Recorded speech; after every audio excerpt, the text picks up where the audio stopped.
So I've just been doing a little bit of research on the injection that they give you after birth, which is synthetic oxytocin. Oxytocin? I don't know if I'm saying that right.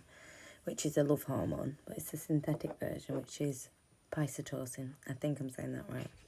P-I-T. Tocin.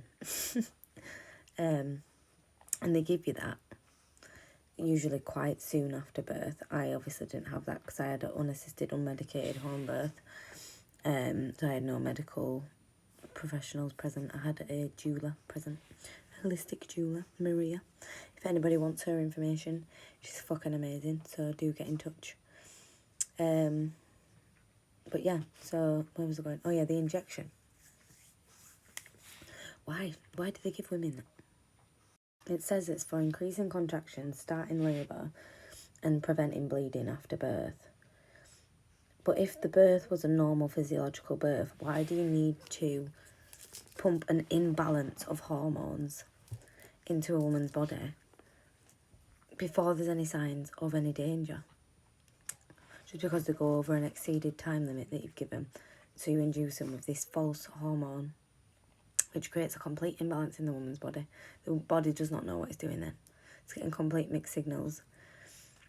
And then by doing that after birth, in my opinion, could that then affect the hormones when it comes to breastfeeding and bonding and the golden hour? Surely that intervention is not necessarily necessary. I'm just wondering. Again, I didn't have it and I had no issues. I think my placenta was born a little bit later than they would have allowed in the medical system, but there was nothing in any way untoward. I went to bed afterwards. Had a lovely evening, to be fair. It just makes you wonder, like, why they would give women that when it's not necessarily needed. And also why they do so many stretch and sweeps. I am confused. It makes me wonder, like, why these midwives and trained people believe that just because it's a certain day or a week or a certain time limit over this estimated time, do they believe the baby's not going to come on its own? Do they believe it's going to overcook in there?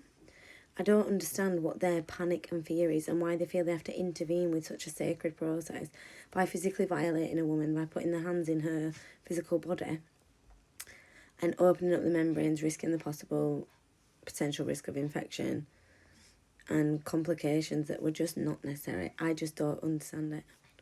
Maybe that's just me.